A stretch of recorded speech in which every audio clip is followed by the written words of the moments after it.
Hello friends, welcome to my channel KL study. Friends, जैसा कि आप सभी ने कमेंट में बताया कि पर्यावरण अध्ययन के जो 16 तारीख से लेकर के आज तक के पेपर हैं वो आप हमें करा दीजिए, ठीक है। ईवीएस का तो ईवीएस के बहुत ही महत्वपूर्ण टॉपिक हम लेकर आए हैं। इसमें हम सारा एनसीईआरटी कवर करने वाले हैं, तो अंत तक बने रहिएगा वीडियो में। इससे आप अपने एग्जाम्स में बहुत ही बेस्ट दे पाएंगे, ठीक है। और इसमें हमने जो टॉपिक हैं उसके साथ साथ क्वेश्चन भी डाले हुए हैं कि किस तरह से क्वेश्चन पूछे जाते हैं। तो आइए देरी ना करते हुए शुरू करते हैं अपना सेशन। सबसे पहले क्वेश्चन यहीं से बनते हैं कि पर्यावरण अध्ययन की मुख्य थीमें क्या हैं, उप थीमें क्या हैं, इनकी संख्या कितनी है, ठीक है। कौन सी मुख्य थीम है, कौन सी उप थीम है, ठीक है।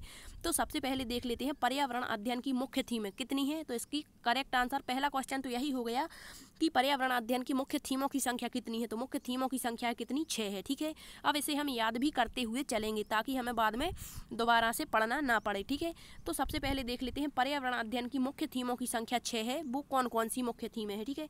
तो फर्स्ट हो जाएगी हमारी परिवार एवं मित्र, सेकंड है आवास या यहाँ पर आश्रय भी आपको देखने को मिल सकता है, थर्ड हो जाएगी भोजन, नेक्स्ट हो जाएगी पानी या जल, कहीं जल भी देखने को मिल सकता है, और नेक्स्ट हो जाएगी यात्रा, और अगली छठवीं हो जाएगी हम जो सोचते और करते हैं। अब इसे याद कैसे रखेंगे, तो हमारा एक परिवार और हमारे मित्र होते हैं, ठीक है। अब जो परिवार है या मित्र है इनको रहने के लिए क्या चाहिए, आवास चाहिए, और आवास है इनके पास में, लेकिन खाने के लिए क्या चाहिए, भोजन, और पीने के लिए जल, और घूमने के लिए यात्राएं, और सोचते हैं और करते हैं। इस तरह से मनुष्य सोचते हैं और करते हैं, ठीक है। मनुष्य क्या क्या सोचते हैं, परिवार होगा उनका, उनके पास एक आवास होगा, खाने को भोजन, पीने को जल होगा, घूमने को यात्राएं होंगी, इस प्रकार से वो सोचते हैं। तो ये हमारी 6 मुख्य थीमें हो गई, ठीक है। अब नेक्स्ट देख लेते हैं कि जो क्वेश्चन पूछा जाता है कि पर्यावरण अध्ययन की उप थीमों की संख्या कितनी है, 4 है। या तो ऐसा क्वेश्चन पूछेंगे या फिर पूछ लेते हैं कि पर्यावरण अध्ययन की जो उप थीमें हैं इनकी संख्या 4 है, इसे किस मुख्य थीम के अंतर्गत रखा गया है, ठीक है। तो देख लेते हैं उप थीमों की संख्या कितनी है, तो 4 है, ठीक है, जो परिवार और मित्र नामक थीम के अंतर्गत रखी गई है, इसे याद रखना, ठीक है। अब उप थीमों की संख्या कितनी है, तो 4 है। कौन कौन सी है, संबंध हो जाएगी पहली, दूसरी हो जाएगी कार्य एवं खेल, तीसरी हो जाएगी पौधे, और चौथी हो जाएगी पशुएं, ठीक है। तो ये हमारी 4 उप थीमें हो गई, ठीक है। अब नेक्स्ट देख लेते हैं, जहाँ भी हमने नोट लिखा है इसमें जो भी कंटेंट डला हुआ है नोट में वो बहुत ही महत्वपूर्ण है। इससे सारे जितने भी हमने मतलब टॉपिक लिए हैं इनसे क्वेश्चन पूछे जा चुके हैं और आगे भी पूछे जाएंगे, तो इसे अच्छे से देखें, ठीक है। कक्षा 1 और 2 में पर्यावरण की पाठ्य पुस्तकों का अनुमोदन नहीं है। मतलब जो कक्षा 1 होती है और कक्षा 2 होती है इसमें पर्यावरण की अलग से पाठ्य पुस्तकें ना होकर इनको बच्चों को जो कक्षा 1 और 2 के बच्चे होते हैं उनको जो पर्यावरण अध्ययन है वो भाषा और गणित के माध्यम से परिवेश से संदर्भित करके पढ़ाया जाता है, ठीक है। जैसे हमें बालक को कक्षा 1 में या 2 में क्या पढ़ाना है, पर्यावरण, तो हम भाषा के माध्यम से कैसे पढ़ाएंगे, जैसे हमने यहाँ पर लिख दिया 1, ठीक है। अब बच्चा 1 को तो समझेगा नहीं, तो हम यहाँ पर एक बड़ा सा एप्पल बना देंगे, सेव बना देंगे, ठीक है। पर्यावरण से संदर्भित कर दिया हमने, तो बालक समझ जाता है कि ये 1 है, ठीक है। इसी तरह गणित से पढ़ा देंगे, जैसे 1 लिखा तो ये गणित की भाषा हो गई, और यहाँ एक बड़ा सा हाथी बना दिया तो ये हमारा संदर्भ हो गया, ठीक है, मतलब पर्यावरण से संदर्भित करके। अब यदि क्वेश्चन बनेगा कि जो पर्यावरण अध्ययन की पाठ्य पुस्तकें हैं वो कक्षा 1 और 2 में नहीं होती हैं तो किस कक्षा से प्रारंभ होंगी, तो कक्षा 3 से होंगी। और एक बात याद रखना, जो हमारा एकीकृत उपागम है वो समग्र रूप से मतलब एकीकृत करके पाठ्य पुस्तकों को अलग अलग ना करके एकीकृत करके पढ़ाने पर जोर देता है, ठीक है। एकीकृत हमारा उपागम। नेक्स्ट देख लेते हैं क्वेश्चन कैसा बनता है, तो हमने इसमें क्वेश्चन भी डाले हैं ताकि आपका बहुत ही अच्छे से कवर हो जाए। निम्न में से कौन सी पर्यावरण अध्ययन की उप थीम है। अब यहाँ पर जो पूछा गया है कि कौन सी उप थीम है, तो यहाँ पर जो ऑप्शन दिए गए हैं उनमें 3 जो दिए गए होंगे ऑप्शन वो थीम होंगी और 1 होगी उप थीम, हमें पहचानना है, ठीक है। तो हमने अभी पढ़ा कि जो भोजन होती है वो हमारी मुख्य थीम होती है, यात्रा हमारी मुख्य थीम होती है, और आश्रय जिसे आवास कहते हैं ये भी हमारी मुख्य थीम होती है। तो हमें बताना क्या है कि उप थीम कौन सी है, तो इसका करेक्ट आंसर हो जाएगा हमारा बी। क्या हो जाएगा, बी। संबंध जो होता है वो हमारी क्या होती है, उप थीम होती है। नेक्स्ट देख लेते हैं मधुमक्खी के बारे में कितनी ही बार क्वेश्चन पूछा जा चुका है, तो हम मधुमक्खी के बारे में पूरा डिटेल से देखेंगे, ठीक है। तो मधुमक्खी हमने एक टॉपिक पढ़ा हुआ है एनसीईआरटी में कक्षा 3 में, अनीता की मधुमक्खियाँ, ठीक है। तो अनीता कहाँ की है, तो जो अनीता है वो बिहार के मुजफ्फरपुर जिले के लोचहा गांव से हैं। तो अब पहला क्वेश्चन यही बन जाता है कि लोचहा गांव किस राज्य में है, तो कहाँ पर है, बिहार में है। या लोचहा गांव बिहार के किस जिले में है, तो मुजफ्फरपुर में है। इस तरह से भी क्वेश्चन पूछे गए हैं, ठीक है। अब नेक्स्ट देख लेते हैं, जो अनीता कुशवाहा हैं इनको चमकता सितारा या गर्ल स्टार के नाम से जाना जाता है। अब ये चमकता सितारा क्या कहलाता है, तो चमकते सितारे जो होते हैं उन साधारण लड़कियों की असाधारण कहानियाँ होती हैं जिन्होंने स्कूल में जा करके अपनी ज़िंदगी बदल दी, उन्हें कहते हैं चमकता सितारा। अब क्वेश्चन क्या बनेगा यहाँ से कि जो अनीता कुशवाहा हैं, या फिर इस तरह से कि चमकता सितारा या गर्ल स्टार के नाम से प्रसिद्ध हैं। ऑप्शन दिए होंगे अनीता कुशवाहा, बछेंद्री पाल, कर्णव मल्लेश्वरी, ठीक है, या फिर सूर्यमणि। तो आपको बताना है कि कौन है अनीता कुशवाहा है, ठीक है। अब नेक्स्ट देख लेते हैं जहाँ से क्वेश्चन पूछे गए हैं। लीची के फूल मधुमक्खियों को बहुत लुभाते हैं। क्वेश्चन क्या बनेगा कि कौन से फूल हैं जो मधुमक्खियों को लुभाते हैं। ऑप्शन दिए होंगे लीची के फूल, सहजन के फूल, कचनार के फूल, केले के फूल। तो किसके लुभाते हैं? लीची के फूल। नेक्स्ट है मधुमक्खी पालन मुख्य रूप से बिहार के मुजफ्फरपुर जिले में होता है। तो नेक्स्ट क्वेश्चन बन जाएगा कि मधुमक्खी पालन किस राज्य में होता है? बिहार में। या फिर किस बिहार राज्य के किस जिले में होता है? मुजफ्फरपुर जिले में, ठीक है। यहीं की कौन है? हमारी अनीता कुशवाहा है।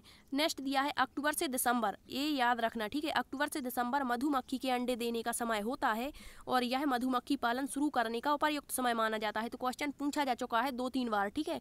पूछा गया है कि मधुमक्खी को अंडे देने का या मधुमक्खी के पालन का उपयुक्त समय कौन सा है? तो वो होगा हमारा अक्टूबर से दिसंबर। अब आपको मधुमक्खी के झत्ते के बारे में 3 पॉइंट बहुत ही अच्छे से याद रखना है, इसी से क्वेश्चन पूछा जाता है ऑप्शन दे करके, ठीक है।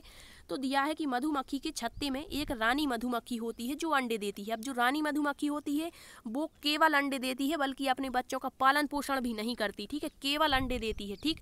नेक्स्ट है मधुमक्खी के छत्ते में कुछ नरमक्खियाँ होती हैं, कुछ नरमक्खियाँ होती हैं और इनका केवल एक ही काम होता है प्रजनन संबंधी। ये बहुत ही महत्वपूर्ण नहीं होती हैं क्योंकि ये केवल एक काम कर रही हैं, ठीक है। नेक्स्ट है मधुमक्खी के छत्ते में, यहाँ जाति नहीं छत्ते होगा, मैं बहुत सारी काम करने वाली मधुमक्खियाँ, ये बिल्कुल सही हो जाएगा। यह दिन भर काम करती हैं, शहद के लिए फूलों का रस भी यही ढूंढ करके लाती हैं और जो रानी मधुमक्खी अंडे देती है उसका पालन पोषण भी कौन करती है? तो वो हमारी नर मक्खी करती है, सॉरी नर नहीं, श्रमिक मक्खी, काम करने वाली मक्खी करती है। अब क्वेश्चन क्या पूछा गया है इससे, इसे देख लें एक बार। तो क्वेश्चन आया था कि नीचे दिया गया कौन सा कथन मधुमक्खियों के छत्तों के विषय में सही नहीं है? सही नहीं है, ठीक है। तो 3 जो ऑप्शन होंगे वो सही होंगे और एक जो गलत होगा वो हमें बताना है। तो मधुमक्खी छत्ते में केवल कुछ नरमक्खियाँ होती हैं, बिल्कुल सही है। प्रत्येक मधुमक्खी छत्ते में एक रानी मक्खी होती है जो अंडे देती है, ये भी सही है। नर मक्खियाँ छत्तों के लिए अत्यंत महत्वपूर्ण होती हैं, ये गलत हो जाएगा। क्यों? क्योंकि नर मक्खियाँ बहुत ही महत्वपूर्ण नहीं होती हैं, ये केवल एक ही काम करती हैं प्रजनन संबंधी। यदि यहाँ पर ये दिया होता कि जो श्रमिक मक्खियाँ हैं, कार्य करने वाली मक्खियाँ हैं, वो छत्तों के लिए महत्वपूर्ण होती हैं, तो ये सही होता, ठीक है। नेक्स्ट दिया है मधुमक्खी छत्ते में बहुत सारी काम करने वाली मक्खियाँ होती हैं, बिल्कुल होती हैं और यही सारा कार्य करती हैं। जो फूलों का रस भी है वो यही ढूंढती हैं, ठीक है। और रानी मक्खी के द्वारा दिए गए अंडों की देखभाल भी कौन करती हैं? हमारी तो श्रमिक मक्खियाँ करती हैं, ठीक है। तो इसका हमें बताना था कि कौन सा सही नहीं है, तो इसका करेक्ट आंसर हो जाएगा हमारा सी, नर मक्खियाँ छत्तों के लिए अत्यंत महत्वपूर्ण होती हैं, ठीक है। नेक्स्ट क्वेश्चन आया हुआ है कि मधुमक्खी के अंडे देने का उपयुक्त समय कौन सा होता है? तो ऑप्शन इस तरह से दिए होंगे, ठीक है। तो इसका करेक्ट आंसर है हमारा अक्टूबर से दिसंबर, ठीक है। नेक्स्ट टॉपिक देख लेते हैं, चींटियां, दीमक और ततैया। इससे भी क्वेश्चन पूछे जा चुके हैं, ठीक है। ततैया की यहाँ बर्रा भी आपको देखने को मिल सकता है, ठीक है। तो चींटियां, दीमक और ततैया, तो ये तीनों जो हैं, यह कीट जो है कॉलोनी बस्ती समूह में मिलजुल करके रहते हैं। तो क्वेश्चन पूछा जाएगा कि निम्न में से वह कौन सा कीट है जो समूह में नहीं रहता या फिर रहता है, ठीक है। मकड़ी जो है वो समूह में नहीं रहती, यह अलग से अपना जाला बना करके रहती है, ठीक है। आगे देख लेते हैं क्वेश्चन कैसा पूछा गया था कि निम्न में से कौन सा कीट जो है वो मधुमक्खियों की भांति कॉलोनी में नहीं रहता, एक साथ नहीं रहता। तो हमने देख लिया कि ततैया रहती है, चींटी भी रहती है, दीमक भी रहती है, मकड़ी जो है वो अलग से जाला बनाकर रहती है। तो इसका करेक्ट आंसर हो जाएगा हमारा ऑप्शन नंबर डी, मकड़ी, ठीक है। अब चींटियों के बारे में देख लेते हैं, इससे भी क्वेश्चन पूछा जा चुका है, ठीक है। तो चींटियां, मधुमक्खियों की तरह चींटियों का काम भी बटा रहता है, इसमें भी अलग अलग तरह की चींटियां होती हैं, ठीक है। रानी चींटियां होती हैं जो अंडे देती हैं, सिपाही चींटियां बिल का ध्यान रखती हैं, काम करने वाली चींटियां भोजन ढूंढकर बिल तक लाती हैं, ठीक है।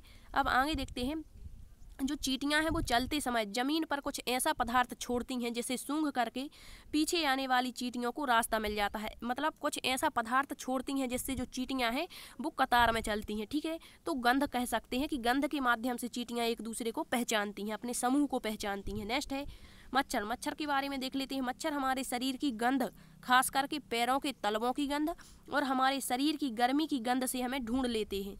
नेक्स्ट देखते हैं, चींटियां, रेशम का कीड़ा और मच्छर। क्वेश्चन अभी पूछा गया है कुछ दिन पहले कि कौन कौन से मतलब जो कीट हैं या कौन कौन से जो जीव हैं वो हमारी गंध के माध्यम से, मतलब हमारी गंध नहीं, सॉरी यहाँ होगा कौन से जो जीव हैं वो एक दूसरे को गंध के आधार पर अपने समूह को पहचान लेते हैं। तो कौन कौन से जीव हो जाएंगे, वो हो जाएंगी हमारी चींटियाँ, रेशम का कीड़ा। जो रेशम का कीड़ा होता है यह तो अपनी मादा को कई किलोमीटर दूर से उसकी गंध से पहचान लेता है, और मच्छर, ठीक है। तो ये तीनों जो है ये गंध द्वारा अपने समूह को पहचान लेते हैं। नेक्स्ट दिया है कुत्ते, बाघ और जो शेर होते हैं यह मूत्र की गंध के द्वारा अपने इलाके का निर्धारण करते हैं, ठीक है। तो पूछा जा सकता है कि मूत्र की गंध के द्वारा अपने इलाके का निर्धारण कौन कौन करता है। ऑप्शन दिए होंगे कुत्ते, बाघ, शेर, ठीक है। नेक्स्ट ऑप्शन दे देंगे चींटियाँ, ततैयाँ, इस तरह से कुछ भी, ठीक है। तो आपको याद क्या रखना है कि मूत्र की गंध से कुत्ते, बाघ और शेर अपने इलाके का निर्धारण करते हैं। अब पूछा जाए कि जो मधुमक्खी होती है वो अपनी दूसरी मधुमक्खियों को कैसे पहचानती है, ठीक है। तो जब किसी मधुमक्खी को लाभ मिल जाता है, यहाँ पर लाभ नहीं होगा, शहद होगा, ठीक है, तो वह एक तरह का डांस करती हैं, जिससे दूसरी मक्खियों को पता चल जाता है कि जो रस है वो मिल गया है, ठीक है। तो डांस के द्वारा एक दूसरे को पहचान लेती हैं। तो इन तीनों को अच्छे से याद रखना, कुत्ता, बाघ और शेर मूत्र की गंध के द्वारा, और इसके बाद दिया था जो चींटियाँ हैं, रेशम का एक गंध के माध्यम से, और मधुमक्खियाँ एक डांस के माध्यम से, ठीक है, एक दूसरे के समूह की पहचान कर लेती हैं। नेक्स्ट देख लेते हैं मच्छर के द्वारा होने वाले रोग कौन कौन से हैं। कई बार क्वेश्चन पूछा जा चुका है, ठीक है। मच्छरों के द्वारा कौन से रोग फैलते हैं, तो इसे याद रखना, डेंगू, चिकनगुनिया और मलेरिया, ये तीनों मच्छर के द्वारा फैलते हैं। नेक्स्ट है क्वेश्चन पूछा गया था कि मच्छरों के प्रजनन की रोकथाम के लिए क्या करना चाहिए, मतलब कौन सा तरीका उपयुक्त है। तो 3 ऑप्शन होंगे, वो आपके गलत होंगे और एक जो होगा वो सही होगा। तो मच्छरों के प्रजनन की रोकथाम के लिए जो होता है, ठहरे पानी में, मतलब जो पानी बहता नहीं है उसमें तेल डालने की सलाह दी जाती है। क्यों? क्योंकि जो तेल है इसका पृष्ठ तनाव कम होता है, और पृष्ठ तनाव कम होने के कारण जो तेल है वह जल की ऊपर फैलकर एक परत सा बना देता है। इससे जल में ऑक्सीजन की आपूर्ति नहीं हो पाती और मच्छरों का प्रजनन थम जाता है, ठीक है। तो आपको केवल इतना याद रखना है कि मच्छरों का यदि प्रजनन रोकना है तो जल पर तेल डाल देते हैं। क्यों? क्योंकि जो पृष्ठ तनाव होता है तेल का वो कम होता है, और कम होने के कारण यह एक परत बना देता है जल के ऊपर, जिससे जल में क्या होती है, ऑक्सीजन की आपूर्ति नहीं हो पाती है और मच्छरों का प्रजनन थम जाता है। नेक्स्ट देख लेते हैं रेशम का कीड़ा, ये हमने पढ़ लिया है, ठीक है। अपनी मादा को उसकी गंध से कई किलोमीटर दूर से पहचान लेता है, और रेशम का कीड़ा शहतूत के वृक्ष पर देखने को मिलता है। नेक्स्ट है मछलियाँ, तो खतरों की चेतावनी, यदि कोई मछली खतरे में है तो वो अपनी दूसरी मछलियों को किस तरह से संकेत भेजेगी कि हम खतरे में हैं, तो ये तरंगों के माध्यम से जानकारी पहुंचाती हैं, ठीक है। मछलियां तरंगों के माध्यम से। नेक्स्ट दिया है गिलहरी, इससे भी क्वेश्चन पूछा जा चुका है, ठीक है। तो गिलहरी के दांत जो हैं वो हमेशा बढ़ते रहते हैं, इसी कारण से वह चीज़ों को हमेशा कुतरती रहती है ताकि उसके दांत बढ़ ना पाएँ, ठीक है। तो पूछा जाएगा कि कौन सा जीव है जो अपने दांत हमेशा बढ़ते रहने के कारण चीज़ों को हमेशा कुतरता रहता है, तो गिलहरी होगा, ठीक है। नेक्स्ट है चूहा, चूहे के देखने की क्षमता कम, ये भी पूछा गया क्वेश्चन है। चूहे पूछा गया था कि निम्न में से किसकी सूंघने की क्षमता सर्वाधिक होती है, तो वो चूहा होगा, ठीक है। तो जब सूंघने की और छूने की और टेस्ट करने की क्षमता बहुत अधिक होती है, लेकिन देखने की क्षमता बहुत ही कम होती है चूहे की, ठीक है। नेक्स्ट है मेंढक और छिपकली, तो पूछ लें कि कौन से जीव हैं जो शिकार के लिए अपनी जीभ का प्रयोग करते हैं, तो वो हो जाएगा मेंढक और छिपकली शिकार के लिए जीभ का प्रयोग करते हैं, ठीक।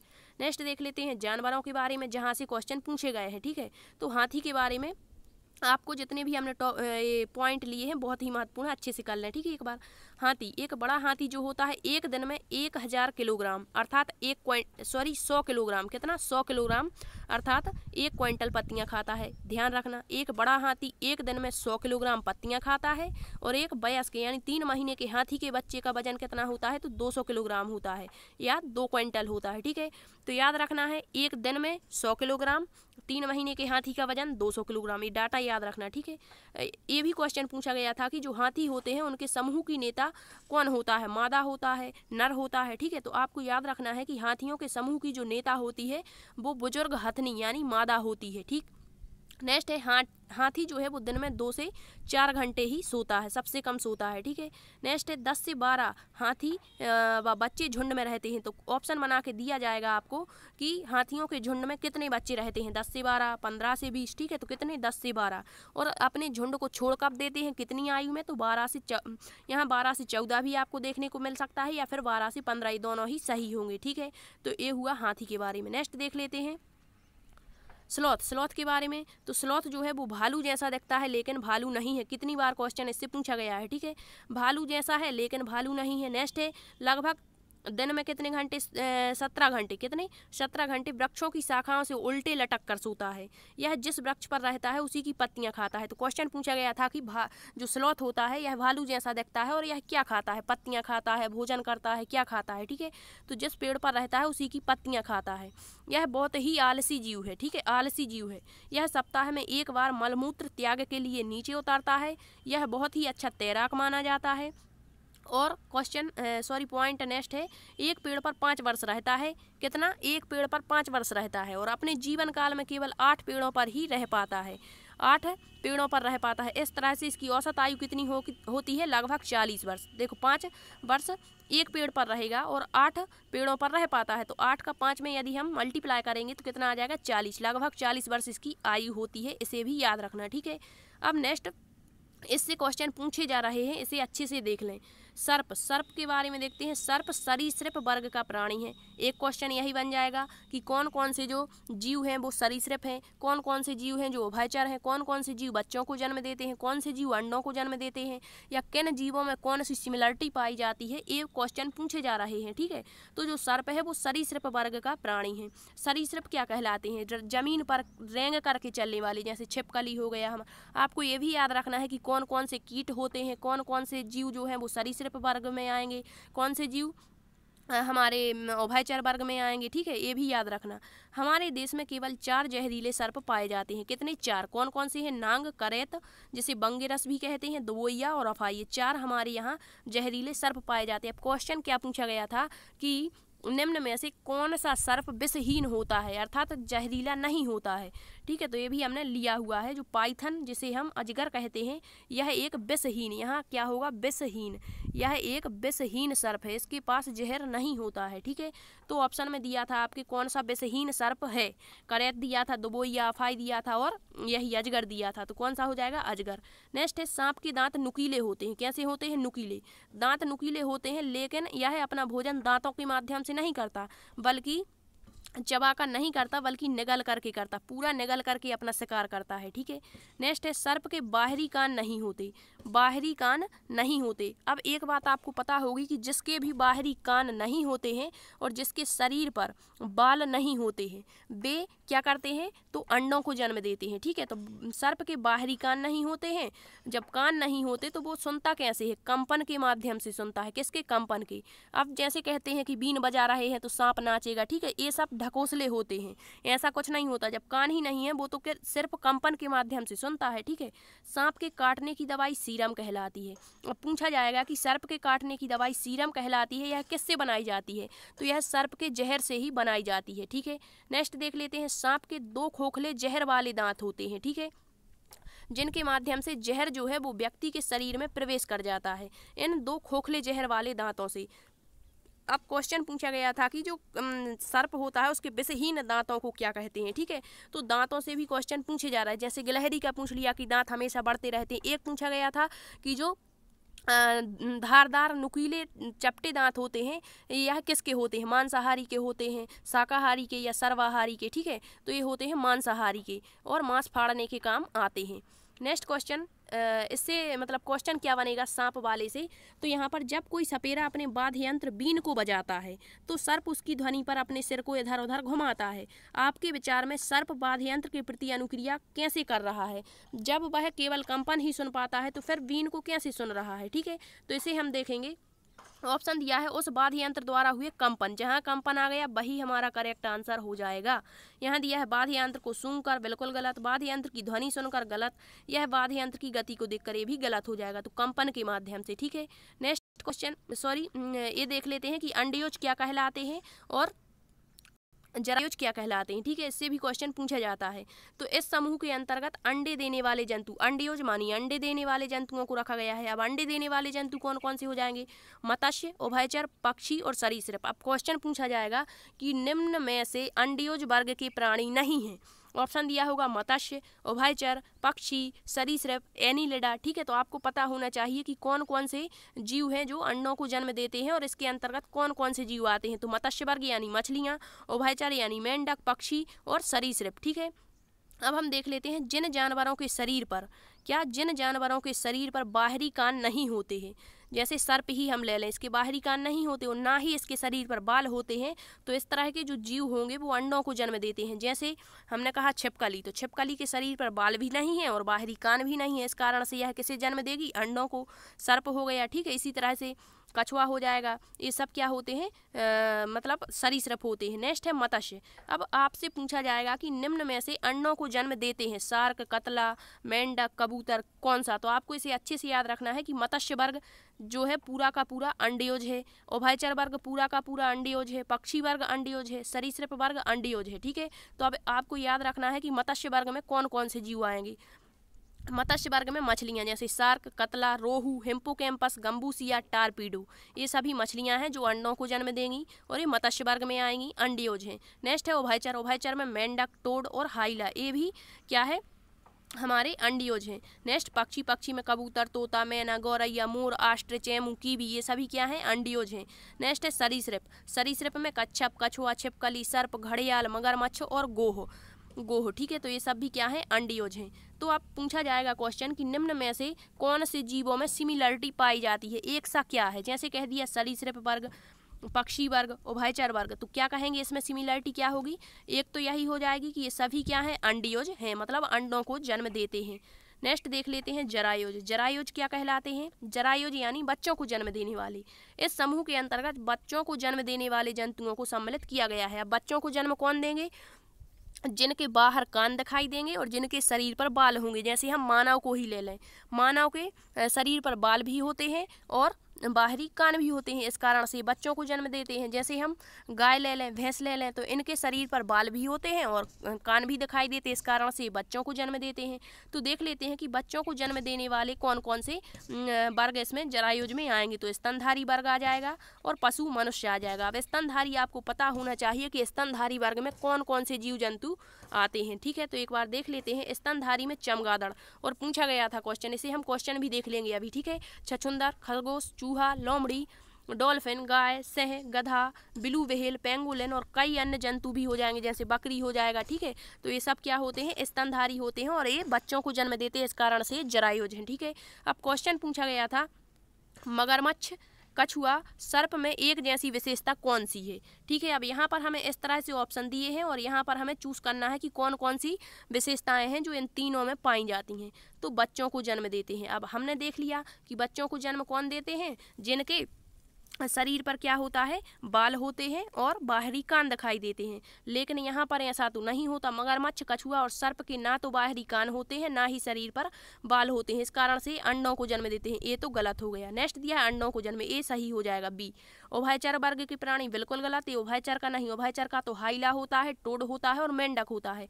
ये सब किसके हैं, सरीसृप वर्ग के हैं, जो जमीन पर रेंग करके चलते। ये भी गलत हो गया, सरीसृप वर्ग बिल्कुल। तो इसका हमारा करेक्ट आंसर हो जाएगा ऑप्शन नंबर बी और डी। अब हम देख लेते हैं कि बी और डी किस ऑप्शन में दिया गया है। ठीक है, तो यहाँ पर तो चारों ये गलत है, ए और बी ये भी गलत है, बी और डी हमारा ऑप्शन नंबर 3 सही हो जाएगा। ठीक है, ए और डी भी गलत हो जाए।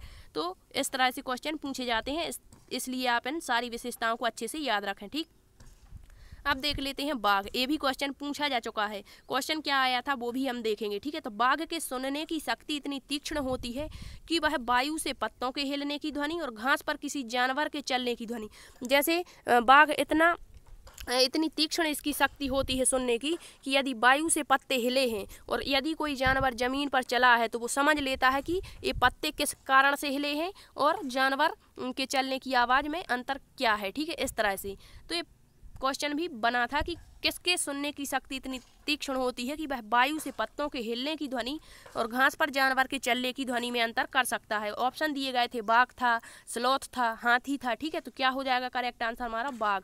नेक्स्ट है बाघ के दोनों कान जो होते हैं वो बाहर की आवाज़ को इकट्ठा करने के लिए अलग अलग दिशाओं में बहुत ज़्यादा घूम जाते हैं। ये भी ऑप्शन दे सकते हैं। बाघ की मूंछें, बाघ की मूंछें हवा में हुए कंपन को भांप लेती हैं और उसे शिकार की बिल्कुल सही स्थिति का पता चल जाता है। तो ऑप्शन क्वेश्चन पूछ सकते हैं कि वह कौन सा जीव है जिसका जो मूंछें हैं वो कंपन को भांप लेती हैं, तो वो हो जाएगा बाघ। ठीक है, मूंछों के माध्यम से उन्हें अंधेरे में भी रास्ता मिल जाता है। ठीक है, नेक्स्ट है बाघ जो है वो मौके के अनुसार अपनी आवाज़ बदलता रहता है। तो अब ऑप्शन क्वेश्चन क्या बनेगा कि वह कौन कौन से जीव हैं जो अपनी आवाज़ को बदल लेते हैं मौके के अनुसार। ठीक है, तो वो हो जाएगा हमारा डॉल्फिन अपनी आवाज़ बदल सकता है। बाघ जो होता है शिकार के लिए अलग तरह की आवाज़ निकालता है, और यदि अपनी बाघिन यानी मादा को बुलाना है तो अलग तरह से आवाज़, इसी तरह से डॉल्फिन होता है, गंगा डॉल्फिन। ठीक है, नेक्स्ट क्वेश्चन देख लेते हैं। क्वेश्चन पूछा जाता है कि वह कौन कौन से जानवर हैं जिनकी दृष्टि मनुष्य से 4 गुनी और जिनकी दृष्टि 6 गुनी। ठीक है, तो ये याद रखना कि जो बाज होता है, गिद्ध और चील, ये तीनों जो है ये मनुष्य की दृष्टि से 4 गुना अधिक देख सकते हैं, और शेर, बाघ और चीता ये मनुष्य की दृष्टि से 6 गुना अधिक देख सकते हैं। ठीक है, अब नेक्स्ट देख लेते हैं। शीत निद्रा में जाने वाले जीव क्या हैं, मतलब कौन कौन से। शीत निद्रा अर्थात जो ठंडे होती हैं इसमें शीत निद्रा में चले जाते हैं, तो वो है छिपकली, मेंढक और सर्प। ठीक, अब देख लेते हैं पक्षियों के बारे में। ठीक है, तो आई होप आपको सेशन पसंद आ रहा होगा। यदि सेशन पसंद आए तो आप शेयर कीजिए, लाइक कीजिए, सब्सक्राइब कीजिए, ताकि आपके मित्रों का भी बहुत ही भला हो सके। ठीक है, नेक्स्ट देख लेते हैं पक्षी के बारे में। पक्षियों के घोंसले, घोंसले से हर बार क्वेश्चन पूछा जा रहा है, तो याद रखना इसमें हमने केवल की पॉइंट रखे हैं जिससे क्वेश्चन बनता है। ठीक है, जैसे कह दें कि लटकता हुआ घोंसला कौन सा पक्षी बनाता है, तो शकरखोरा जिसे बीवेट पक्षी बनाता है, एक क्वेश्चन पूछा जा चुका है। ठीक है, नेक्स्ट है पेड़ के तने में गहरा छेद बनाकर अंडे कौन देता है, तो ये बसंत गौरी देती है। ठीक है, नेक्स्ट है कैक्टस के कांटों के बीच या मेहंदी की मेड़ में अपना घोंसला कौन बनाता है, तो पाकता पक्षी बनाता है। नेक्स्ट देख लेते हैं दर्जन चिड़िया अपनी नुकीली चोंच से पत्तों में छेद करके अपना घोंसला बनाती है, दर्जन हो जाएगी। कौआ पेड़ की ऊंची डाल पर अपना घोंसला बनाता है। कोयल अपना घोंसला नहीं बनाती है, यह कौए के घोंसले में अपने अंडे देती है। तो क्वेश्चन आएगा कि वह कौन सा पक्षी है जो अपना घोंसला नहीं बनाता है और कौए के घोंसले में अपने अंडे दे देता है, तो वो हो जाएगी कोयल। ठीक है, नेक्स्ट इंडियन रॉबिन बर्ड जिसे कलचीड़ी कहते हैं, यह पत्थरों के बीच मुलायम घोंसला बनाती है। कहाँ पर, पत्थरों के बीच में मुलायम घोंसला। नेक्स्ट है कठफोड़वा, पेड़ों में छेद करके छिपे कीड़ों को खाता है, वो क्या है, कठफोड़वा है। ठीक है, नेक्स्ट क्वेश्चन बनता है कि बगुला एवं भैंस में सहजीवी संबंध होता है। अब क्वेश्चन अभी हम देखेंगे कि किस तरह से इससे पूछा गया है। ठीक है, नेक्स्ट है पक्षी अपनी गर्दन ज़्यादा घुमाते हैं, क्यों घुमाते हैं, क्योंकि पक्षियों की आंखों में जो पुतलियां होती हैं वो घूमती नहीं हैं, स्थिर रहती हैं। ठीक है, इसी कारण से जो पक्षी है वो एक समय में 2 आँखों से 2 अलग अलग चीज़ों को देख सकते हैं। तो पूछ सकते हैं कि पक्षी अपनी गर्दन ज़्यादा क्यों घुमाते हैं, क्यों। अब ऑप्शन दे देंगे कि इनकी पुतलियाँ बहुत ज़्यादा घूमती हैं, या नेक्स्ट दे देगा कि इनकी गर्दन बहुत ज़्यादा गर्दन नहीं घूमती, या फिर कह देंगे कि इनकी पुतलियाँ स्थिर रहती हैं। तो क्या हो जाएगा, इनकी पुतलियाँ स्थिर रहती हैं, घूमती नहीं है। ठीक है, नेक्स्ट है उल्लू के बारे में देख लेते, क्वेश्चन पूछा जा चुका है। उल्लू एक रात्रिचर प्राणी है जो अपनी गर्दन को काफ़ी हद तक पीछे घुमा सकता है। देखो यहाँ पर डिफरेंट याद रखना है, मैना जो होती है वो अपनी गर्दन झटके से आगे पीछे करता है, जबकि उल्लू जो है वो केवल अपनी गर्दन को बहुत पीछे तक जैसे 360 डिग्री तक अपनी आँखों को घुमा सकता है, और इसकी आँखें मनुष्य की तरह होती हैं। ठीक है, जहाँ झटके की बात करें वहाँ पर मैना हो जाएगा, याद रखना। ठीक, मैना रेगिस्तानी इलाकों में पक्षी जो मैना पक्षी है देखने को मिलता है और अपनी गर्दन को झटके से आगे पीछे करता है। ठीक है, जो की पॉइंट है हमने उसको हाईलाइट किया हुआ है। ठीक, अब देख लेते हैं क्वेश्चन ये भी पूछा गया है कि रात को जागने वाले सभी जानवर किस रंग को या सभी वस्तुएं किस रंग में दिखाई देती हैं, तो इसका करेक्ट आंसर हो जाएगा काले और सफ़ेद रंग में उनको सारी वस्तुएं दिखाई देती हैं। रात्रिचर प्राणी कौन कौन से होते हैं, जैसे उल्लू हो गया, रैकून हो गया। ठीक है, इन सभी को। नेक्स्ट देख लेते हैं, क्वेश्चन पूछा जा सकता है कि पृथ्वी के सफाई करता जीव कौन कौन से हैं, या पृथ्वी का मैतर भी इसको कहा जा सकता है। ठीक है, तो सफाई करता जीव होते हैं चील, कौआ, गिद्ध, कुत्ता, लोमड़ी, भेड़िया, कुबरेल। ठीक है, ये सभी क्या है, सफाई करता है। नेक्स्ट है ऊन के लिए कौन कौन से जीव पाले जाते हैं, तो ऊन के लिए भेड़ और बकरियां। नेक्स्ट, जैसे हमारी बकरियों के द्वारा पश्मीना शॉल बनाई जाती है। ठीक है, चांगपा जनजाति जो लद्दाख में देखने को मिलती है। खाद बनाने के लिए किसान मित्र जिसे केंचुआ कहते हैं इसका उपयोग होता है। सुंदरता और मनोरंजन के लिए कौन से जीवों का मतलब हम इस्तेमाल करते हैं, तो वो है तोते, खरगोश, बंदर और मछली सुंदरता के लिए पाले जाते हैं। मालवाहक पशु कौन कौन से हैं, माल ढोने वाले पशु तो घोड़ा, गधा, ऊंट, खच्चर और याक। ठीक है, नेक्स्ट देख लेते हैं, हमने कोई भी पॉइंट छोड़ा नहीं है ताकि आपका कोई भी प्रश्न गलत ना हो। ठीक, नेक्स्ट क्वेश्चन देख लेते हैं, बगुला भैंस पर बैठता है क्योंकि, वही बन गया कि जो बगुला और भैंस है इसमें सहजीवी संबंध पाया जाता है, हमने पढ़ लिया है। ठीक है, तो ये इसका करेक्ट आंसर ऑप्शन ए ही हो जाएगा। नेक्स्ट दिया है बगुला मनोरंजन के लिए, गलत। बगुला भैंस को डराना बिल्कुल गलत। भैंस बगुले को एक स्थान से दूसरे स्थान बिल्कुल गलत। तो इसका करेक्ट आंसर हो जाएगा सहजीवी। या फिर ऐसा पूछ लेंगे कि बगुले और भैंस में संबंध होता है, सहजीवी संबंध होता है, ठीक है, परजीवी संबंध होता है, इस तरह से। तो क्या होता है सहजीवी संबंध, साथ साथ जीवन। या इसका मतलब क्या होता है सहजीवी का कि जो एक दूसरे जीव को लाभ पहुंचाते हैं, बगुला भैंस को और भैंस बगुले को। बगुला देखो भैंस को क्या कर रहा है, उसके शरीर पर कीड़े मकोड़ों को खा रहा है, तो भैंस को लाभ हुआ।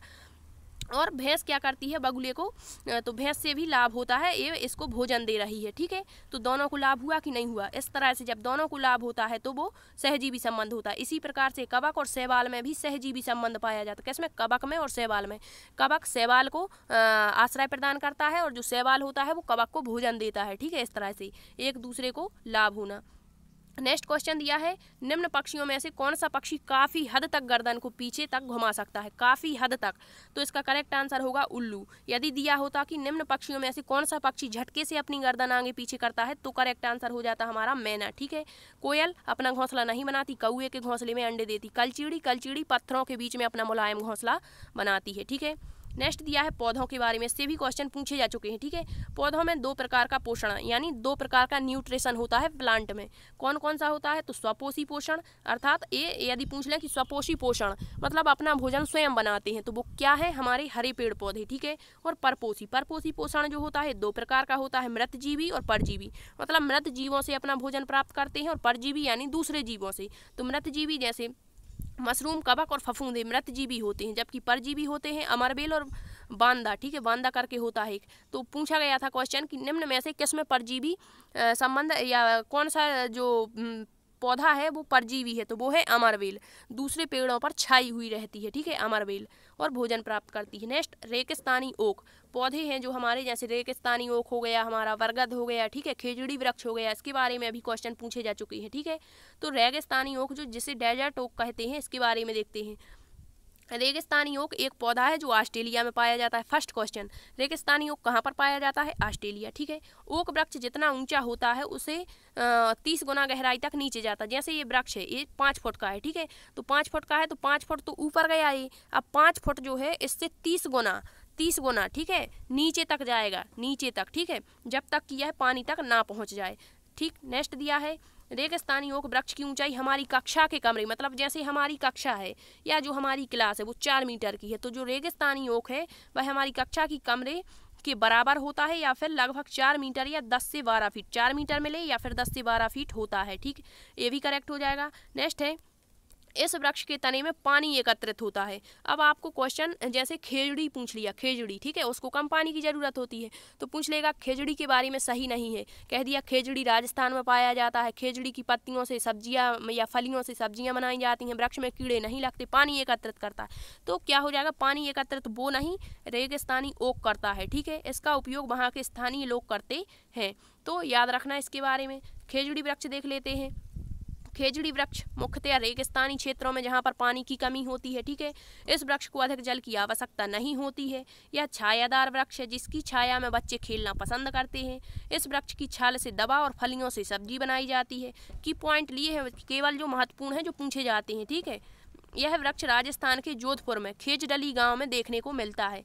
इस वृक्ष के तने में जल एकत्रित नहीं होता है, ठीक है, यहाँ पर क्या हो जाएगा, जल एकत्रित नहीं होता है, तो इसे याद रखना, पॉइंट बना के क्वेश्चन पूछे जा सकते हैं, ठीक है। नेक्स्ट बरगद, बरगद के बारे में क्या है कि इसकी जड़ें शाखाओं से नीचे लटकती हैं। बिल्कुल जो बरगद का वृक्ष जिसने देखा होगा कि उसकी जो जड़ें हैं वो नीचे आ जाती हैं बरगद के, ठीक है। इसमें जमीन के भीतर भी जड़ें होती हैं, ये भी सही है। जड़ें खम्भों की तरह पेड़ को सहायता प्रदान करती हैं, ये भी सही है। बरगद की जड़ों में भोजन का भंडारण नहीं होता, इसे याद रखना। अब क्वेश्चन पूछा जाएगा कि निम्न में से बरगद वृक्ष के बारे में क्या सही नहीं है। ये चारों ऑप्शन दिए होंगे तो हमें बताना होगा कि कौन सा सही नहीं है। तो इसका करेक्ट आंसर होगा हमारा ऑप्शन नंबर डी, क्योंकि इसकी जड़ों में भोजन संचित नहीं होता है, ठीक। नेक्स्ट देख लेते हैं शिकारी पौधे। ऐसी कोई भी शिफ्ट नहीं जिसमें इससे क्वेश्चन ना पूछा गया हो। शिकारी पौधे या फिर कीटभक्षी पौधे, ठीक है, क्या कहलाते हैं। तो पहला क्वेश्चन तो यही बनेगा कि कौन कौन से पौधे जो हैं वो शिकारी हैं या कीटभक्षी हैं। तो घटपर्णी होता है, नेपेंथिस जिसे पिचर प्लांट भी कहते हैं, यूट्रिकुलेरिया, ड्रोसेरा, वेनस फ्लाईट्रिप, ये सभी क्या है हमारे कीटभक्षी पौधे हैं। अब इससे क्वेश्चन पूछा जाएगा कि निम्न में से कौन सा कीटभक्षी पौधा है, कौन सा नहीं है, ठीक। अब देख लेते हैं घटपर्णी पौधा। ऐसा पौधा है जो एक विशेष प्रकार की सुगंध निकालता है। अब इससे हम क्वेश्चन भी देखेंगे किस तरह से पूछे जाते हैं, ठीक है। विशेष प्रकार की सुगंध निकालता है जिसकी वजह से मेंढक कीड़े मकोड़े और चूहों को चालाकी से फंसा करके खाता है, ठीक। नेक्स्ट है घटपर्णी पौधा कहाँ देखने को मिलता है, तो घटपर्णी पौधा ऑस्ट्रेलिया, इंडोनेशिया, ठीक है। और भारत में कहाँ पर, तो मेघालय राज्य। याद रखना पूछा गया था क्वेश्चन कि जो घटपर्णी पौधा है भारत के किस राज्य में मिलता है, मेघालय में, मिजोरम में, मणिपुर में, पश्चिम बंगाल में। तो कहाँ पर मिलता है, मेघालय। याद रखना, ठीक है, मेघालय। अब क्वेश्चन क्या बनता है यहाँ पर देख लेते हैं। घटपर्णी पौधा नेपेंथिस का मुँह छोटी छोटी कंटियों से ढका रहता है, बिल्कुल नहीं। भारत में नहीं पाया जाता, पाया जाता है, ये भी गलत। मेंढक कीड़े मकोड़े और चूहों को चालाकी से खाता है, ये सही हो जाएगा, ठीक है। कीड़े मकोड़ों को आकर्षित करने के लिए तारत की ध्वनियाँ तो नहीं निकालता है, ये सुगंध निकालता है, ठीक है। तो इसका करेक्ट आंसर हो जाएगा हमारा यह कीड़े मकोड़ों को, चूहों को और छोटे जीवों को चालाकी से फंसा कर खाता है। और इसका मुँह कंटियों से नहीं ढका रहता बल्कि एक घड़े के आकार का होता है, ठीक है। नेक्स्ट देख लेते हैं बीजों के बारे में क्वेश्चन पूछे गए हैं। बीज क्या होते हैं, बीज प्रकीर्णन। जैसे पूछा गया था कि पशुओं के द्वारा एक स्थान से दूसरे स्थान पर बीजों का फैलना जो होता है वो कौन सा बीज जो है जो पशुओं के द्वारा एक स्थान से दूसरे स्थान पर फैलता है, ठीक है। तो प्रकीर्णन का मतलब होता है फैलना। पौधों से बीज जो है वो दूर दूर तक फैल जाए, ठीक है। तो ये प्रकीर्णन 3 प्रकार से होता है, 3 या 4 प्रकार से, ठीक है। वायु के द्वारा बीजों का प्रकीर्णन, अर्थात वायु के माध्यम से बीज एक स्थान से दूसरे स्थान पर फैल जाते हैं। तो वायु के माध्यम से कौन से बीज फैलते हैं, वायु के द्वारा कुछ हल्की रोमयुक्त बीज जैसे ओक जिसे मदार कहते हैं, सहजन, आर्किड, मेपल जिसे द्विफल कहते हैं, रसभरी, कंपोजिटिकुल जैसे सूरजमुखी हो गया, के बीज हल्के होने के कारण वायु के द्वारा दूर दूर तक फैल जाते हैं, ठीक है। तो वायु के द्वारा हल्के बीज कौन कौन से होगा इसे याद रखना, ओक, मदार, सहजन, आर्किड, मेपल, रसभरी, कंपोजिटिकुल। जितने ये महत्वपूर्ण है हमने वही लिए हैं। इसके अलावा कई बीज होते हैं जो वायु के द्वारा फैलते हैं, ठीक है। जल के द्वारा कौन से फैलते हैं, तो इसमें सिर्फ आपको याद रखना है नारियल और सिंघाड़ा, ठीक है। नारियल और सिंघाड़ा, जो सिंघाड़े के फल जो होते हैं वो पक करके टूट करके जलाशय में धंस जाते हैं और दूसरे स्थान पर पहुंच जाते हैं, ठीक है। तो जल के द्वारा नारियल, सिंघाड़ा, वायु के द्वारा ओक, सहजन, ऑर्किड, मेपल, रसभरी, कंपोजिटिकुल यानी सूरजमुखी। और जंतुओं के द्वारा कौन से फलों का प्रकीर्णन होता है, तो जंतुओं के द्वारा कांटेदार बीज जो होते हैं हुक जैसी संरचना होती है और ये जंतुओं के शरीर में चिपक जाते हैं और जब जंतु एक स्थान से दूसरे स्थान पर जाते हैं तो वहां पर ये बीज पहुंच जाते हैं, ठीक है। तो यूरेना और जेंथियम। फलों के फटने द्वारा कैसे, तो जैसे सोयाबीन है, वॉल्सम है, अरंड है, मटर है आदि जब बहुत ही अच्छी तरीके से पक जाते हैं ये फल तो क्या होते हैं, पक जाने के बाद झटके से फटते हैं और बीज बिखर जाते हैं, ठीक है। तो ये बिखरने के द्वारा। अब क्वेश्चन क्या पूछा गया था कि पशुओं के द्वारा कौन से बीज एक स्थान से दूसरे स्थान तक पहुंच जाते हैं, तो हमने देख लिया कि जो नारियल है और सिंघाड़ा ये जल के द्वारा पहुंचते हैं, ये नहीं होगा। सहजन जो है यह वायु के द्वारा, ये भी नहीं होगा। सोयाबीन यह फट करके फैलता है, ये भी नहीं होगा। तो हमें बताना है पशुओं के द्वारा कौन से बीज जिनमें हुक होते हैं, चिपक जाते हैं वो बीज। तो इसका करेक्ट आंसर हो जाएगा जेंथियम, ठीक। अब देख लेते हैं थोड़ा सा बेसिक सब्जियां जिनके अंदर बीज पाए जाते हैं वो कौन कौन सी सब्जियां हैं जिसके अंदर बीज होते हैं, तो टमाटर है, नाशपाती, चीकू, भिंडी, करेला, खीरा, मटर और मिर्ची। इसके अलावा भी और हो सकते हैं, इनके अंदर बीज पाए जाते हैं। अब ऑप्शन देगा कि कौन सी सब्जियां जिनके अंदर बीज पाए जाते हैं। ऑप्शन में दिया होगा ए ऑप्शन होगा या फिर दिया गया होगा प्याज, तो प्याज में बीज नहीं होता। आलू में बीज नहीं होता, ठीक है। तो इसे याद रखना कौन कौन सी सब्जियां जिनमें बीज होते हैं। अब नेक्स्ट है कौन कौन सी जो सब्जियां या कौन कौन सी जो पदार्थ है जो जड़ें हैं, तो जड़ें हैं वो है मूली, सलजम, चुकंदर और गाजर, ठीक है। मूली, सलजम, चुकंदर और गाजर ये क्या होती हैं, जड़ें होती हैं। और वो भी कौन सी जड़ें, मूसला जड़ें। पता होगा कि जड़ें 2 प्रकार की होती है, अपस्थानिक और मूसला जड़ें, ठीक है। तो ये जड़ें हैं मूली, सलजम, चुकंदर और गाजर। तना कौन कौन सा है, तो आलू है, अदरक है, हल्दी है और प्याज है। इसमें डाउट रहता है बच्चों को, कुछ जो आलू होता है वो नीचे मिलता है, ठीक है। तो ये तना होता है। आलू यदि सोच के यदि हम ऑप्शन का आंसर लगाएंगे तो गलत हो जाएगा। आलू नीचे मिलता है तो जड़ मान लेंगे, लेकिन ये जड़ नहीं होता, ये तना होता है, ठीक है। फूल कौन कौन से होते हैं, कचनार के फूल होते हैं, गोभी के फूल होते हैं, ठीक है। तो ये फूल होते हैं। नेक्स्ट यह है एक ही तरह की फसल यदि हम बार बार एक ही स्थान पर उगाएंगे या फिर बहुत से रसायनों का प्रयोग करेंगे तो मृदा क्या होगी। ऑप्शन दे देगा, बहुत ही अच्छी हो जाएगी, ठीक है, बहुत ज़्यादा फसल निकलेगी, या मृदा बंजर हो जाएगी, ठीक है। तो क्या होता है जब एक ही तरह की फसल हम बार बार उगाते हैं या फिर बहुत से रसायनों का प्रयोग करते हैं, कीटनाशकों का प्रयोग करते हैं, तो जो वो मृदा होती है वो बंजर या अनुपजाऊ हो जाती है, ठीक है। इसे याद रखना। नेक्स्ट है कौन से पौधे से कौन सी औषधि प्राप्त होती है, ये भी याद रखना। कवक से पेनिसिलियम औषधि, बेलाडोना से ये एट्रोफेन, सिनकोना से कोनेन, ठीक है, मलेरिया की दवा, अफीम से मॉर्फिन और तम्बाकू निकोटिन, ठीक है, इसे याद रखना। नेक्स्ट है कौन सी चीज़ पौधे के किस भाग से प्राप्त होती है, ये भी पूछा गया था कि जो जूट है वो पौधे के किस भाग से प्राप्त होता है, तने से होता है, पत्तियों से होता है, जड़ों से होता है, ठीक है। तो याद रखना केसर जो होता है वो पौधे के फूल से प्राप्त होता है। लौंग जो होती है वो शुष्क पुष्पकली से प्राप्त होती है पौधे की। कपास जो होता है फल और फूल या फिर पुष्प से होता है प्राप्त। जूट तने से प्राप्त होता है और काली मिर्च फल से। अब क्वेश्चन देख लेते हैं क्या आया था हमारा, जूट पौधे के किस भाग से प्राप्त होता है। तो हमने अभी देख लिया कि जो जूट है वो पौधे के तने से प्राप्त होता है। किससे? तने से। नेक्स्ट देख लेते हैं कौन सी चीज़ भारत में कहाँ से आई है। जैसे कह दिया कि गोभी और मटर भारत में किस देश से आए हैं, तो यूरोप से आए हैं, ठीक है। गोभी मटर यूरोप। अब इसे याद कैसे रखेंगे, जब हम किसी का मर्डर कर देते हैं तो गो यानी भाग जाते हैं। क्यों? क्योंकि हम पर आरोप ना लगे। मटर, मर्डर, गो, भागना, यूरोप, आरोप ना लगे, ठीक है, याद रखना। दक्षिण अफ्रीका से मिर्ची और टमाटर आए हुए हैं। कहाँ से? दक्षिण अफ्रीका। अफ्रीका, यहाँ दक्षिण अमेरिका होगा, ठीक है, अफ्रीका नहीं होगा, सॉरी, यहाँ पर आप मिसप्रिंट है, सुधार लेना, दक्षिण अमेरिका से, ठीक है। अफ्रीका से आया है भिंडी और कॉफ़ी के बीज। भिंडी भी फ्री की नहीं मिलती है, याद रखना। सोयाबीन चीन, बीन चीन, ठीक है। चाय असम, ये तो सभी को पता होगा। नेक्स्ट कहाँ पर कौन सी डिश प्रसिद्ध है, मतलब कहाँ पर कौन सा भोजन प्रसिद्ध है, ये भी पूछा जाता है, ठीक है। तो जो टेपियोका है ये नारियल से बनी हुई डिश होती है जो केरल में प्रसिद्ध है। नारियल के तेल में बनी हुई समुद्री मछली, नारियल का तेल बोले तो गोवा।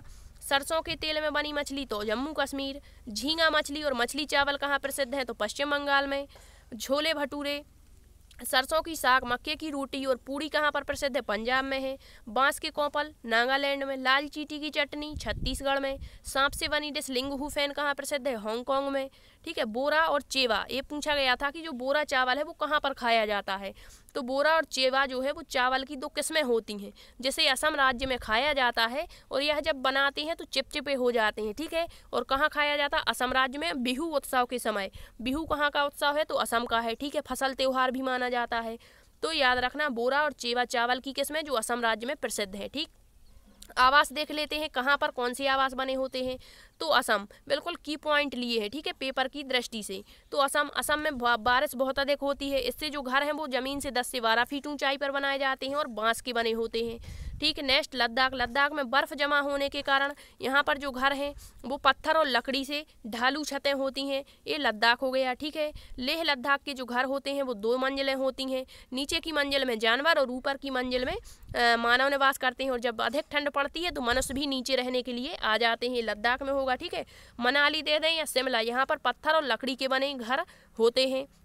नेक्स्ट है राजस्थान में गर्मी अधिक होती है, ठीक है, रेगिस्तानी इलाका है, तो यहाँ पर गर्मी अधिक होने के कारण मिट्टी के घर बनाए जाते हैं ग्रामीण इलाकों में, तथा छतें जो होती हैं वो कटीली झाड़ियों जैसे नीम और कीकर से, और जो फर्श होता है वो गोबर से लीपा जाता है ताकि कीड़े ना लगें, ठीक। नेक्स्ट है जम्मू कश्मीर, लकड़ी और पत्थर के बने घर। कहाँ? जम्मू कश्मीर में लकड़ी पत्थर के बने घर, और कश्मीर के जो घर होते हैं पत्थर से बने होते हैं, जिन्हें एक के ऊपर एक रख करके कीचड़ का गारा लगाकर बनाया जाता है, ठीक।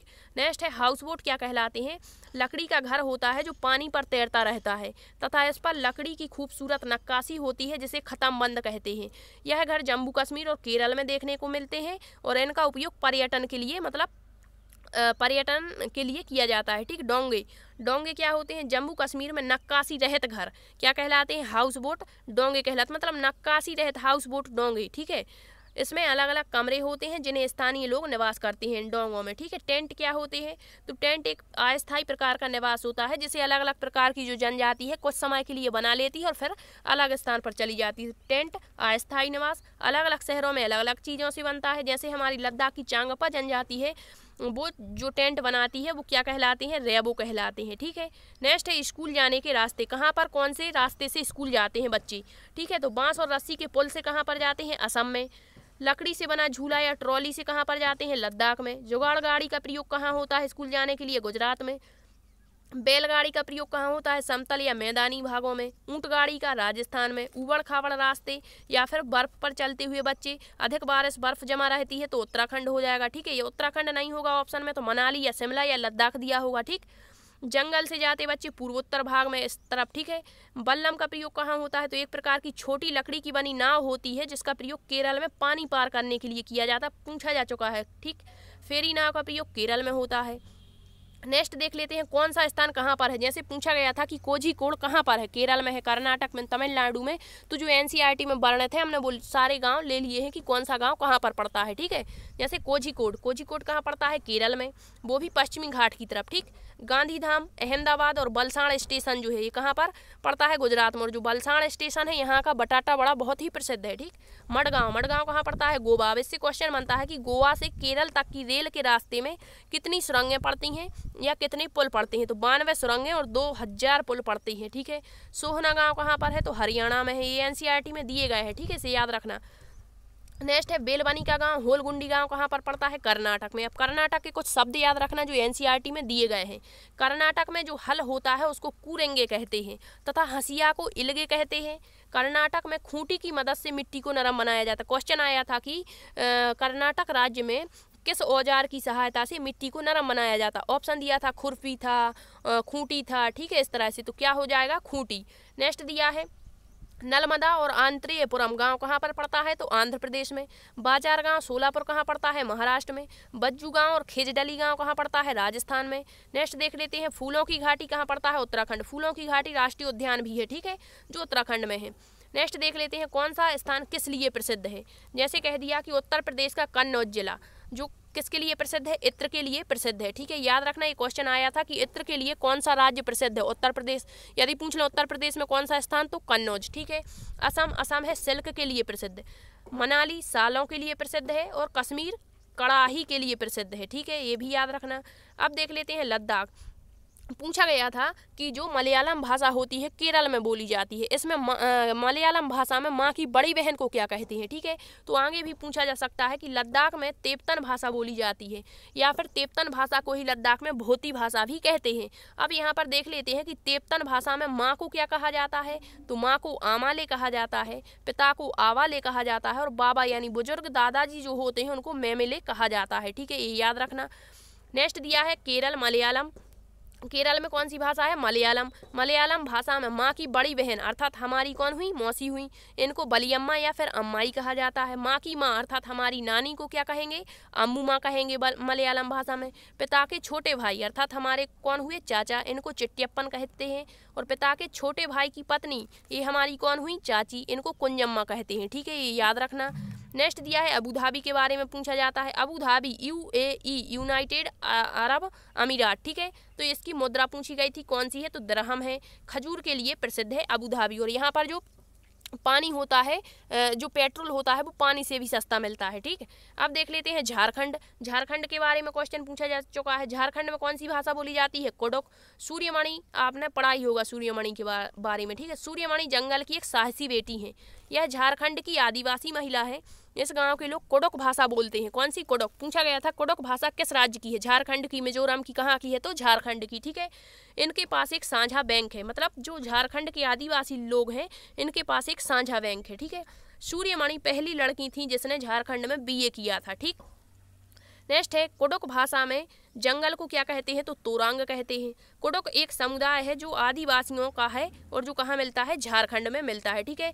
तो आई होप आपको सेशन बहुत ही पसंद आया होगा। यदि सेशन पसंद आया है तो लाइक कीजिए, बहुत ही पसंद आया है तो शेयर भी कीजिए। यदि आप अपने मित्रों का भला चाहते हैं तो शेयर करना, और यदि पसंद नहीं आया तो डिसलाइक जरूर कीजिए। इससे हमें पता चले कि आपको कितना मैटर हम दे पाए हैं और कहाँ पर हमने गलती की है, ठीक है। और इसी तरह का एक वीडियो और आएगा जिससे आपका EVS का पूरा सेशन कंप्लीट हो जाएगा और आपका एक भी क्वेश्चन गलत नहीं होगा, ठीक। Thanks for watching.